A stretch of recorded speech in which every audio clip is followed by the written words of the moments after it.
and they're wasting resources where they could be diverted towards going after the nasty ones. Their arresting system is non-existent. Freedom from search and seizure. The Secretary Holman coming out and saying, okay, there might be a problem with the arresting people that they think may have, and they actually have papers, and they're actually people that are born here.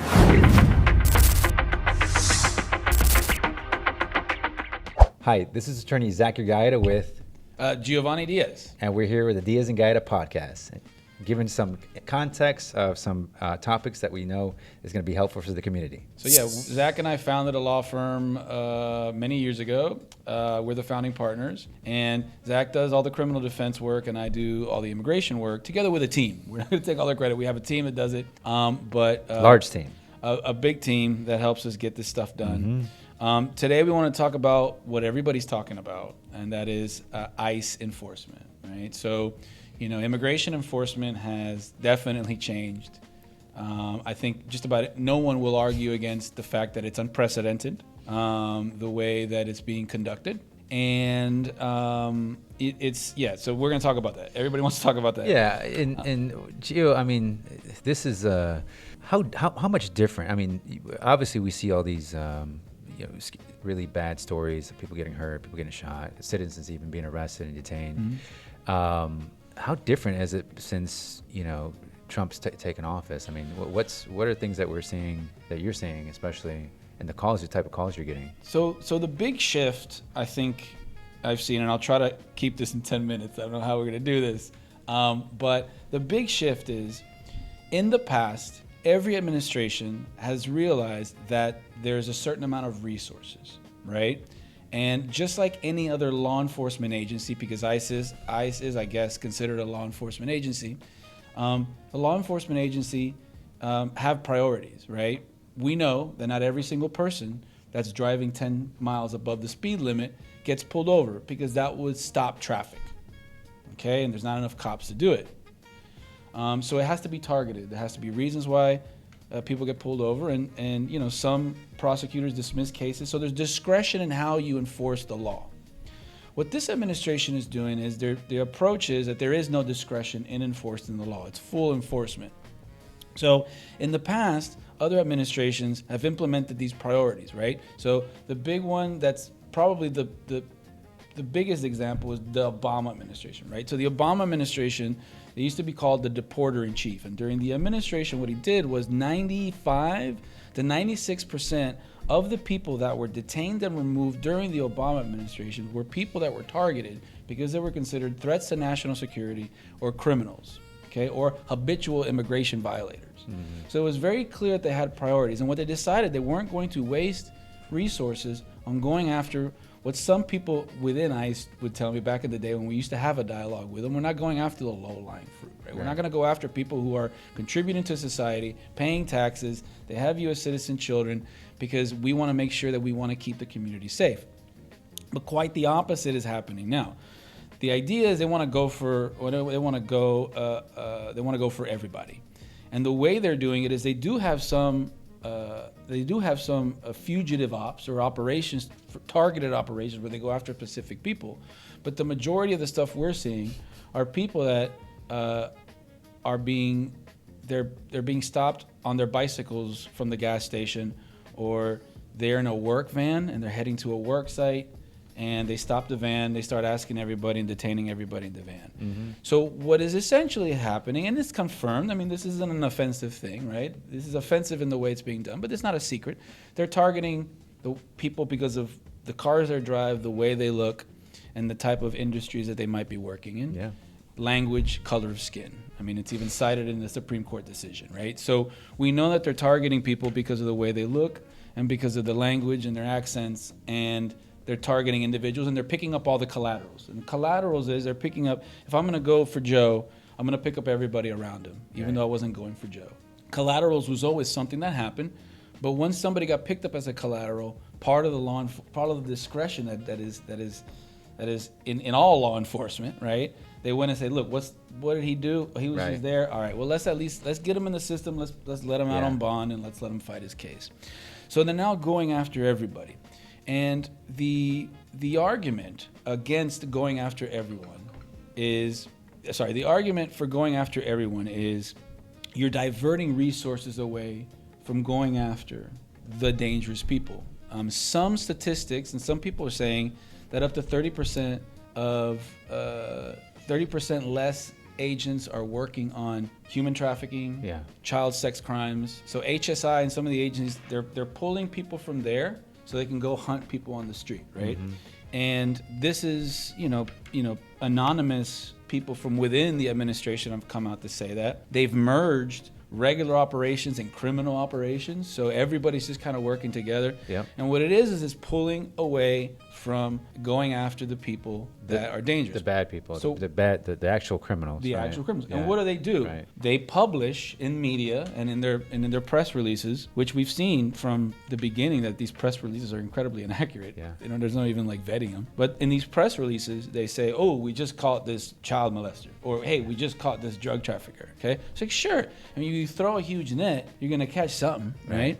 But it's clear that it's not targeted. It's clear that it's just, they've got the funding now with the big beautiful bill. They're just putting boots on the ground. So what's the big danger in putting a bunch of boots on the ground? Well, they shoot people, okay, for violating civil immigration laws. Even violating, Fourth Amendment is non-existent. Freedom from search and seizure is essentially been eradicated when it comes to an ICE officer, because they can stop you just because of how you look and how you talk.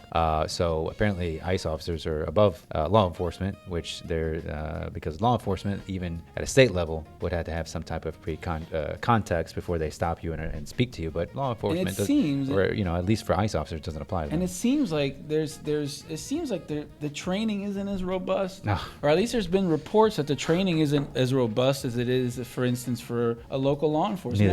Neither there's the background checks either, right? Some of these officers. Yeah, and now we have even Secretary Holman coming out and saying, okay, there might be a problem with the vetting. Right. Are you kidding me? They're putting guns on these guys, and they're saying now there might be a problem with the vetting. Well, yeah, I mean there clearly is, but this is what a lot of people voted for. Now a lot of those people are saying that's not what they voted for. Right. What they voted for was targeted. I think a buyer's remorse, enforcement. maybe a little buyer's remorse now. But a lot of people are happy with this, and this is what they want. But the reality is, one, it's very clear, and I think there's very few arguments against this, in my opinion, that we are less safe because of it. One, because they're going after everybody, and they're wasting resources where they could be diverted towards going after the nasty ones. They're arresting citizens. I mean, they're just arresting people that they think may have, and they actually have papers, and they're actually people that are born here. I think a lot of local law enforcement folks will tell you, I mean, before I do a high-speed chase, I got to determine whether I'm putting other people in danger.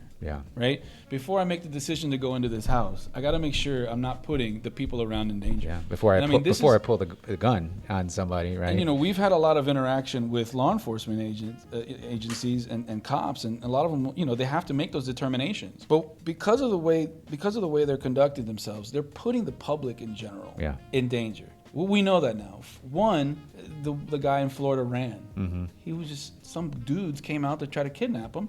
So he took off. Next thing you know, we find out he was a tourist. He's on a tourist visa. He was winning this tourist visa from Mexico, and he already had his flight booked to leave. Jesus. But somebody went after him, so he crossed a highway, and he a semi-truck got hit him. So you're putting all the people on the highway in danger because you incorrectly went after someone you weren't supposed to go after. Yep. So the consequences are now that us on the roads are less safe. We are now, our lives, the general public's lives, or the people that this dragnet is supposed to protect, are actually being put in more danger because of this. So, this is costing everybody, taxpayers, more money just for detaining people that are just going to work, basically. It's incredibly expensive. Billions of dollars. I mean, I've never seen so many people that I know that think a certain way be so excited about spending billions of dollars in tax, or trillions of dollars in tax money. I mean, they are so excited about it, which is interesting. But whatever. So what we're seeing on the street, okay? So, Zach, traditionally, how would we get the immigration? Will we get the calls? How would people fall with immigration traditionally?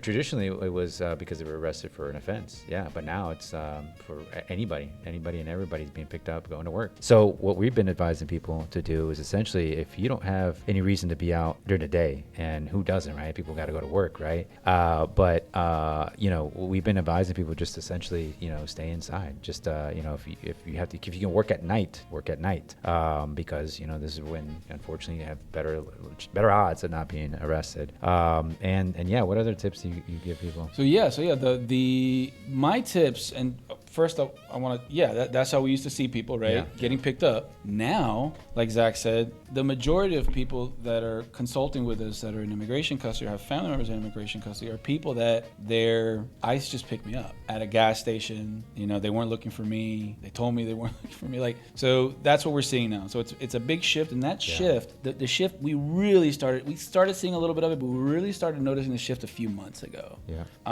So it's happening. So they're out on the street kind of doing traffic stops. We know that. People have died recently because of the traffic stops. Yeah, don't run, don't fight. They tack on additional charges and cost people's lives, unfortunately. So best thing to do is just call us immediately if somebody got picked up.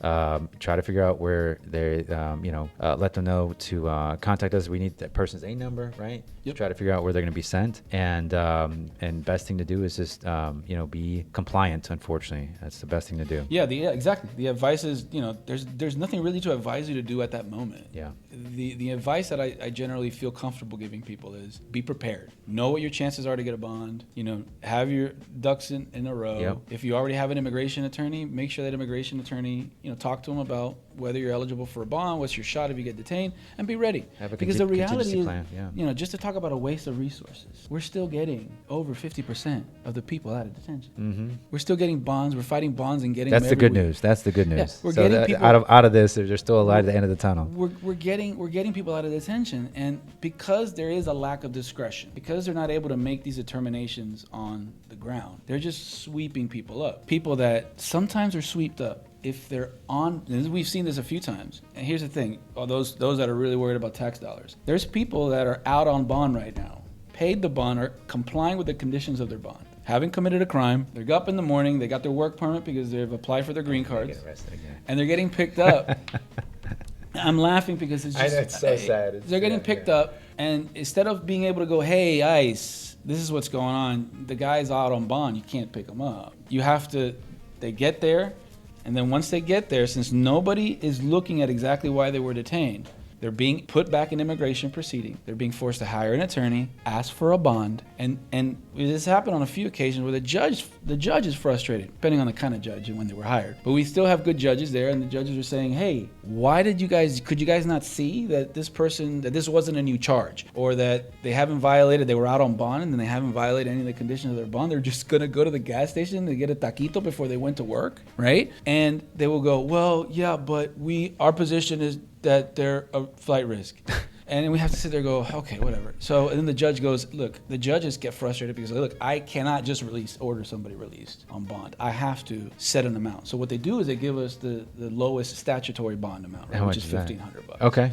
So the people then have to pay another $1,500 because of the government's error. On top of hiring an attorney again to get him a bond, right? So this is essentially the what we're seeing and the stuff that we're doing. If you have any questions about it, about friends and family, or you're going through something and you're worried about it, we have decided and we continue to have free consultations. The reason why we do that is because we're in a time of crises, and we had already considered starting to charge consultations, and then this happened. Yeah. So we have decided to continue doing that.